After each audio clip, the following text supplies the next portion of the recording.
Home visit അഥവാ ഭവന സന്ദർശനം എങ്ങനെയാണ് പോഷൻ ട്രാക്കറിൽ രേഖപ്പെടുത്തേണ്ടത് എന്നതിനെക്കുറിച്ചാണ് ഈ ഒരു വീഡിയോയിൽ പറയുന്നത്.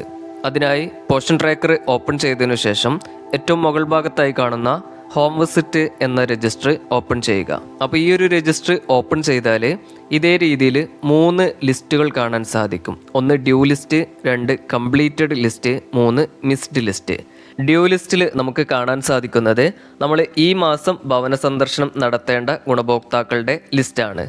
രണ്ടാമതായി കാണുന്ന കംപ്ലീറ്റഡ് ലിസ്റ്റ് ഓപ്പൺ ചെയ്താൽ നമുക്ക് കാണാൻ സാധിക്കുക നമ്മൾ ഇതുവരെ ഭവന സന്ദർശനം പൂർത്തീകരിച്ചിട്ടുള്ള ഗുണഭോക്താക്കളുടെ ലിസ്റ്റാണ് ഇതിൽ കാണാൻ സാധിക്കുക. ഏറ്റവും മുകളിലായി തന്നെ എത്ര വിസിറ്റുകളാണ് നമ്മൾ ഈ മാസം പൂർത്തീകരിച്ചിട്ടുള്ളത് എന്നതിൻ്റെ ആകെ എണ്ണം ഇവിടെ കാണാൻ സാധിക്കും.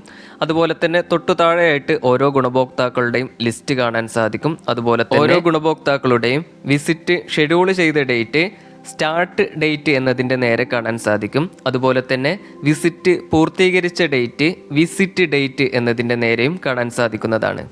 ഏറ്റവും അവസാനമായി കാണുന്ന മിസ്ഡ് എന്ന ലിസ്റ്റ് ഓപ്പൺ ചെയ്താൽ നമുക്ക് കാണാൻ സാധിക്കുക നിശ്ചിതമായിട്ടുള്ള സമയപരിധി കഴിഞ്ഞിട്ടും ആ ഒരു വിസിറ്റ് നമ്മൾ സമയബന്ധിതമായി പൂർത്തീകരിച്ചിട്ടില്ല എങ്കിൽ ആ ഒരു വിസിറ്റ് നഷ്ടമാവുകയും മിസ്ഡ് എന്ന ലിസ്റ്റിലേക്ക് വരികയും ചെയ്യുന്നു. പിന്നീട് അത്തരത്തിലുള്ള വിസിറ്റുകൾ നമുക്ക് പൂർത്തീകരിക്കാൻ സാധിക്കുകയുമില്ല. ഏറ്റവും മുകളിലായി തന്നെ ആകെ മിസ്ഡ് വിസിറ്റുകളുടെ എണ്ണം കാണാൻ സാധിക്കും. തൊട്ടു താഴെയായിട്ട് വിസിറ്റ് മിസ്സായിട്ടുള്ള ഗുണഭോക്താക്കളുടെ ലിസ്റ്റും കാണാൻ സാധിക്കും. ഓരോ ഗുണഭോക്താവിൻ്റെയും പേരിൻ്റെ താഴെയായിട്ട് വിസിറ്റ് ഷെഡ്യൂൾ ചെയ്തിട്ടുള്ള തീയതി, സ്റ്റാർട്ട് ഡേറ്റ് എന്നതിൻ്റെ നേരെയും ആ ഒരു വിസിറ്റ് പൂർത്തീകരിക്കേണ്ടിയിരുന്ന അവസാന തീയതി, എക്സ്പയർഡ് ഓൺ എന്നതിൻ്റെ നേരെയുമായിട്ട് കാണാൻ സാധിക്കും. അതേപോലെ എല്ലാ വിസിറ്റുകളും സമയബന്ധിതമായി പൂർത്തീകരിക്കുകയും ഒറ്റ വിസിറ്റ് പോലും നഷ്ടപ്പെടുത്താതിരിക്കുകയും ചെയ്താൽ മിസ്ഡ് ലിസ്റ്റ് തുറക്കുമ്പോൾ ഇതേ രീതിയിൽ വെൽ ഡൺ എന്ന് തംസ് അപ്പ് ചിഹ്നം കാണാൻ സാധിക്കുന്നതാണ്.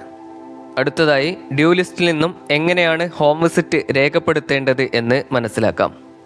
ഡ്യൂ ലിസ്റ്റ് ഓപ്പൺ ചെയ്താൽ വിസിറ്റ് നടത്തേണ്ട ഗുണഭോക്താക്കളുടെ ലിസ്റ്റ് ഇതേ രീതിയിൽ കാണാൻ സാധിക്കും. അതിൽ ഓരോ ഗുണഭോക്താവിൻ്റെയും പേര് കാണാൻ സാധിക്കും. ഗർഭിണികൾ, പാലൂട്ടുന്ന അമ്മമാർ എന്നിവരുടെ പേരിന് താഴെയായിട്ട് അവരുടെ ഹസ്ബൻഡിൻ്റെ പേര് കാണാൻ സാധിക്കും. കുട്ടികളാണെങ്കിൽ അവരുടെ അമ്മമാരുടെ പേരാണ് കാണാൻ സാധിക്കുക. ഇതുവഴി ഏത് ഗുണഭോക്താവാണ് എന്ന് കൃത്യമായിട്ട് മനസ്സിലാക്കാനും ഗുണഭോക്താക്കളെ പരസ്പരം മാറിപ്പോകാതിരിക്കാനും സാധിക്കുന്നതാണ്. അതുപോലെ ഓരോ ഗുണഭോക്താവിൻ്റെയും പേരിന് താഴെയായിട്ട് സ്റ്റാർട്ട് ഡേറ്റ് എന്നും ഡ്യൂട്ടിൽ എന്നും 2 തീയതികൾ കാണാൻ സാധിക്കും.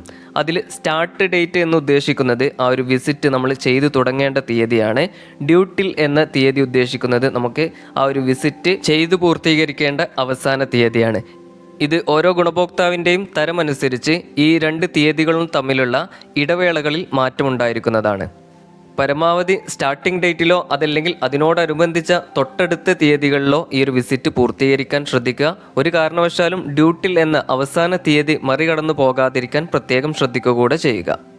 വിസിറ്റ് രേഖപ്പെടുത്തുന്നതിനായിട്ട് ഗുണഭോക്താവിൻ്റെ പേരിൻ്റെ വലതുവശത്ത് കാണുന്ന വിസിറ്റ് എന്ന ഒരു ബട്ടണിൽ ക്ലിക്ക് ചെയ്യുക.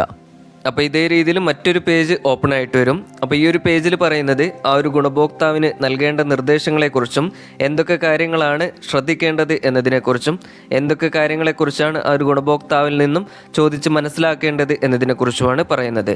ഇത്തരം കാര്യങ്ങൾ ഉറപ്പുവരുത്തിയതിനു ശേഷം ഏറ്റവും താഴെ കാണുന്ന ഡൺ എന്ന ഒരു ഓപ്ഷനിൽ ക്ലിക്ക് ചെയ്യുക. ഇത്രയുമായി കഴിഞ്ഞാൽ ആ ഒരു ഗുണഭോക്താവിൻ്റെ വിസിറ്റ് പൂർത്തീകരിക്കുകയും ആ ഒരു ഗുണഭോക്താവിൻ്റെ പേര് ഡ്യൂ ലിസ്റ്റിൽ നിന്നും കംപ്ലീറ്റഡ് എന്ന ലിസ്റ്റിലേക്ക് മാറുകയും ചെയ്യുന്നതാണ്. അപ്പോൾ ഇത്രയും കാര്യങ്ങളാണ് ഹോം വിസിറ്റുമായി ബന്ധപ്പെട്ട് നിങ്ങളിലേക്ക് പങ്കുവെക്കാനുള്ളത്.